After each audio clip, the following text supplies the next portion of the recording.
அனைவருக்கும் வணக்கம். ஆலங்குளம் பக்கத்தில் மருதம்புத்தூருங்கிற ஊரில் காவல்துறையால் சுடப்பட்டு இன்னைக்கு மணிகண்டன் என்பவர் மருத்துவமனையில் இருக்கிறார். அதாவது என்ன அப்படின்னா, இந்த நாட்டில் எத்தனையோ வன்கொடுமைகள், எத்தனையோ கொடுமைகள், கஞ்சா பொறுக்கி, எத்தனையோ தெருப்பொறுக்கிகள்லாம் தெருவில் லாந்திக்கிட்டு இருக்கும்போது, ஒரு அன்றாடங்காட்சி ஒரு ஏழை விவசாயி பனைத்தொழிலையே மட்டும் நம்பி இருக்கக்கூடிய பனைத்தொழில் மட்டும்தான் அவருடைய வாழ்வாதாரமாக இருக்குது. அப்படிப்பட்ட பனை தொழிலாளியை வீட்டில் இருக்கிறவர், அவர் பேர் மணிகண்டன், அவர் வீட்டில் இருக்கிறவரை கூட்டிகிட்டு போய் இந்த காவல்துறை என்ன பண்ணியிருக்கு, ஆலங்குளம் காவல்துறை எஸ்ஐயாக இருக்கக்கூடிய இசைராஜா என்ன பண்ணியிருக்காரு அப்படின்னு கேட்டிங்கன்னா, வீட்டில் இருக்கிறவர் கூட்டிகிட்டு போய் பனைமரத்தில் நீங்கள் கல் இறக்குறீங்களா இல்லையான்னு சொல்லி ஏறி காமிங்க அப்படின்னு சொல்லியிருக்கிறாரு. அவங்க ஏறி காமிச்சிருக்காங்க.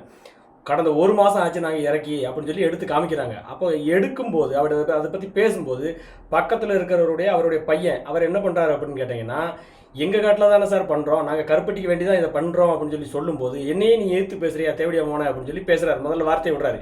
அப்போ மேலே இருக்கிறவர் கீழே இறங்கி வந்து ஏன் சார் இப்படி பேசுகிறீங்க வைக்கிறீங்கன்னு சொல்லும்போது பக்கத்தில் ஒரு முதியோர் இருந்திருக்காரு, ஒரு குழந்தை இருந்திருக்கு. இவங்களுக்கு முன்னாடி ஒருத்தர் தேவடியா மோனா, அந்த மோனா, இந்த மோனா அவருடைய சாதியை பற்றி வைக்கும்போது யாருக்கு தான் கோபம் வராது? அப்போ அந்த கோபத்தின் விளைவாக ரெண்டு பேரும் என்ன செய்கிறாங்க அப்படின்னா, ஒருத்தருக்கு ஒருத்தர் வாய்த்தக்கமாகி அந்த பிரச்சனை பெருசாகுது.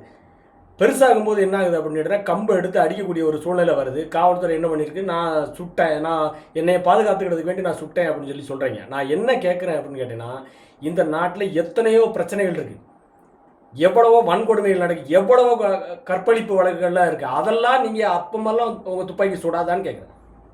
விளாத்திக்குளம் பக்கத்தில் 12ஆம் கிளாஸ் படிக்கக்கூடிய ஒரு பிள்ளையை கடத்தி கொண்டு போய் கற்பழித்து துண்டு துண்டாக வெட்டி கொண்டுட்டான். ஏன் அப்போ உங்கள் துப்பாக்கி எங்கே போச்சு?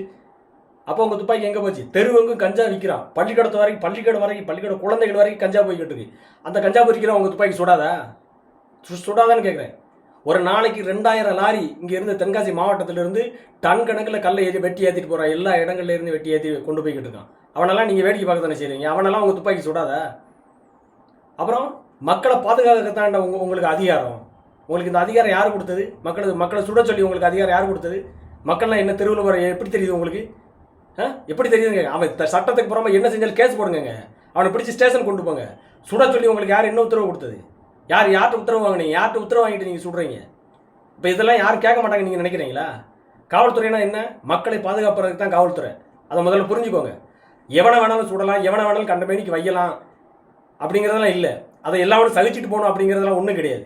பேசினா திருப்பி பேசத்தான் செய்வேன். எவனாக இருந்தாலும் மானத்தமிழன் கட்டாயம் திருப்பி பேச. நீங்கள் அவனை தேவடியமாவும் சொன்னீங்கன்னா கட்டாயம் உங்களை திருப்பி கேட்பான். அப்படி கேட்டால் தான் அவன் தமிழன்.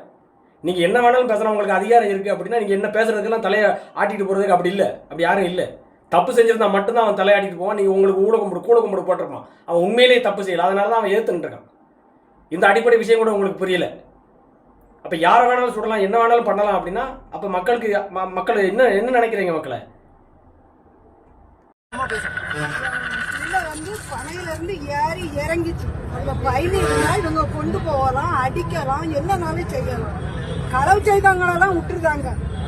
என் மகன் பனையில இருந்து ஒரு மாசம் ஆகுது அந்த பனைச்சிவி. அதுல என்ன சார் பயணி இருக்கும்? அந்த பயணி இல்லாத பையனை எப்படி சூடாலாம்? ஜானா கூதிமகன், குண்டாமை, தேவடியாளா நாங்க அங்க தேவடியாளா ஏன் காட்டுக்கே வந்து எங்களை அப்படி செய்யலாமா? சொல்லுங்க பாப்போம். சாணா கூதி மகன் அதுக்கு நீ 2 காலையும் சுட்டுட்டல்ல, இனிமே என் நெஞ்சில சுடியா சத்தா சாவட்டும். இனிமே இருந்து என்னத்துக்கு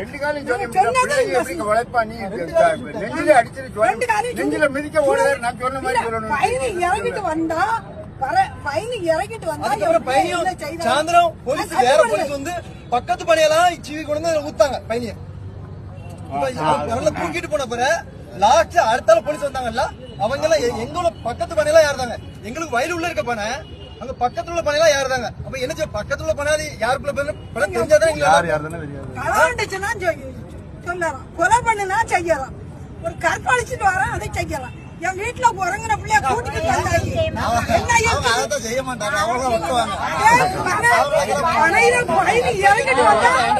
அதை பிடிக்கிறது அவங்களுக்கு தேனி கிடையாது, செம்பே கிடையாது. ராஜ மரியாதை மாலை போட்டு வீட்டுல. உறவுகளுக்கு வணக்கம். நேற்று ஆலங்குளத்தில் பனையேறி தொழிலாளி தம்பி மணிகண்டனை இசைக்கு ராஜா காலிலே சுட்டிருக்காரு. இப்போ தீவிர சிகிச்சை பிரிவில் தம்பி மணிகண்டன் இருக்காங்க. அவங்களுடைய குடும்பம் இப்போ பெரும் அளவில் ஆர்ப்பாட்டங்கள் போராட்டங்கள் என்று அந்த மண்ணில் நடந்து கொண்டு இருக்கு. நான் ஒட்டுமொத்த தமிழ்நாட்டில் இருக்கக்கூடிய உயர் அதிகாரி இல்லை மற்ற காவல்துறை உறவுகளுக்கு நான் கேட்கக்கூடியது, நான் வைக்கக்கூடிய கேள்விகள் சில இருக்குது. காவல்துறை என்றாலே ஏழை எளிய மக்களுக்கு எதிராக இருக்கக்கூடியது என்றால் அந்த காக்கி சட்டைகள் உங்களுக்கு தேவை கிடையாது. அண்ணல் அம்பேத்கர் சொல்லியிருக்காரு, மக்களுக்காக தான் சட்டமே தவிர சட்டத்துக்காக மக்கள் கிடையாது. அப்போ நீங்கள் அரசியல்வாதிகளுக்கு வேலை பார்க்கக்கூடாது, மக்களுக்காண்டி தான் நீங்கள் வேலை பார்க்கணும், மக்களை தான் நீங்கள் பாதுகாக்கணும். உங்களுக்கு அவன் பணையேறி கல்லே இறக்குனாலும் நீங்கள் வழக்கு பதிவு தான் செய்திருக்க வேண்டுமே தவிர அவன் மேலே துப்பாக்கி சூடு நடத்த உங்களுக்கு ஆர்டர் கொடுத்தது யாரு? அந்த அதிகாரத்தை நீங்கள் எப்படி தவறாக பயன்படுத்தலாம்? உங்களை சுடுறதுக்கு அதிகாரம் கொடுத்தது யாரு? எங்களுக்கு அது தெரிஞ்சே ஆகணும். அதே போல் நாங்கள் கேட்குறோம், இந்த காவல்துறையில் உள்ள துப்பாக்கி எல்லாமே பெண் பிள்ளைகள் பாலியல் வன்கொடுமை செய்து கொலை செய்ய போடுதில்ல, அப்பம் உங்கள் துப்பாக்கி ஏன் பாய மாட்டேங்குது? விளாத்திக்குளத்தில் ஒரு மாதத்துக்கு முன்னாடி என் மாணவி பாலியல் வன்கொடுமை செய்து கொலை பண்ணி போட்டான்ல, அப்போ உங்கள் துப்பாக்கி பாஞ்சதுன்னா நாங்கள் பாராட்டு விழா நடத்தியிருப்போம். நெஞ்ச நிமிர்த்தி எங்கள் காவல்துறை எங்களுக்காண்டி இருக்குது, பெண் பிள்ளைகளுக்காண்டி பாதுகாப்பாக இருக்குது அப்படின்னு சொல்லி நாங்கள் பாராட்டு விழா நடத்தியிருப்போம். இல்லை தெருவெல்லாம் ஓடுது ஃபுல்லா ஆறா சாராயமும் கஞ்சாவும் ஓடுதில்ல, அந்த கஞ்சா விற்பவனை நீங்கள் சுட்டு கொண்டு இருந்தீங்கன்னா நாங்கள் பாராட்டு விழா நடத்தியிருப்போம். இல்லை போகிற வர்றவங்களை வந்து செயின் பறிப்பு, 2 வயசு பிள்ளையில இருந்து 60 வயசு பாட்டி வரைக்கும் கஞ்சா போதையை போட்டுட்டு கற்பழிக்கிறான் தெரியுமா, அவனை நீங்கள் சுட்டு கொண்டிருந்தீங்கன்னா நாங்கள் பாராட்டு விழா வச்சுருப்போம். அப்பெல்லாம் பாயாத உங்கள் தோட்டா எம் பண தொழிலாளி தம்பி மணிகண்டன் மேலே பாய்வதற்கான காரணம் என்ன? அந்த பெண் பிள்ளையும் ஆண் பிள்ளையும் என்ன பேசிச்சு? அநாகரிகமான வார்த்தைகளை இசைக்கு ராஜா. ஒரு பிள்ளைகள்கிட்ட இப்படி தான் பேசுவாங்களா? உங்களுக்கு சட்டம், உங்களுடைய காவல்துறை அடிப்படை சட்டம் இப்படி தான் சொல்லி கொடுத்ததா? பெண் பிள்ளைகள்கிட்ட வந்து இல்லை ஆண் பிள்ளைகள்கிட்ட வந்து ஜாதியை சொல்லி பேசணும், அநாகரிகமான வார்த்தைகள் கெட்ட வார்த்தைகள் பேசணும். இப்படி கெட்ட வார்த்தை பேசும்போது ஒரு சித்தப்பாக்காரரு எப்படி பார்த்துக்கிட்டு இருப்பாரு? யார் பார்த்துட்டு? உங்கள் பிள்ளைய யாராவது கெட்ட வார்த்தை போட்டு பேசுனா நீங்கள் பார்த்துக்கிட்டு இருப்பீங்களா? யாராக இருந்தாலும் கோபம் வரதான் செய்யும். மானமுள்ள தமிழ் மண்ணில் பிறந்த பிள்ளைகள் கோபம் வரதான் செய்யும். கேட்டால் நீங்கள் வந்து சுற்றுவீங்க. உங்களுக்கு வேணும்னா வழக்கு போடுங்க. தமிழ்நாட்டில் மட்டும்தான் கள்ளுக்கு தடை விதிச்சிருக்கு. ஆந்திரா, கேரளா எல்லா இடத்துக்கும் கல் வந்து அதிகாரப்பூர்வ உணவுப் பொருள். இந்த ஆளுகின்ற திமுக அரசு அவங்களுடைய சாராய தொழிற்சாலையினால் வரக்கூடிய பண முதலைகள், அவங்களுடைய பண லாபத்துக்காண்டி சாராய கடையை திறந்து வச்சுக்கிட்டு கல்லை வந்து தடை செஞ்சிருக்கு. தேர்தலில் மாற எல்லாம் தமிழை ஆட்சி அமைப்பான், கல்லுக்கான தடை அங்கே நொறுக்கப்படும். இப்படிப்பட்ட எஸ்ஐ போல இருக்கக்கூடிய இசைக்கு ராஜா போல இருக்கக்கூடிய காவல்துறையோட சட்டை கலட்டப்படும். தென் மாவட்டங்கள் முழுவதும் கொந்தளிச்சு போயிருக்கு. நீங்க உடனடியாக இசைக்கு ராஜா மேல நடவடிக்கை எடுக்கணும், கைது நடவடிக்கை எடுக்கணும். இனிமேல் அவருக்கு அந்த காக்கி சட்டையை போட விடக்கூடாது, அவர் போடக்கூடாது.